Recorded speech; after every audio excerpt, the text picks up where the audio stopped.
Voice over IP, or VoIP in short that we call, consists in transmitting voice over an IP protocol. This is a very broad concept and there are many protocol alternatives. It is truly a protocol soup. Voice is packaged so it can be transmitted over an IP network.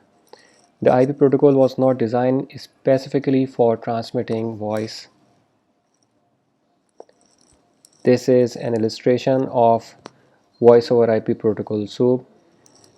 It is called soup because it consists of many IP protocols like SIP, SCCP, RTCP, RTP, H.264 and so on. There are so many voice over protocol available.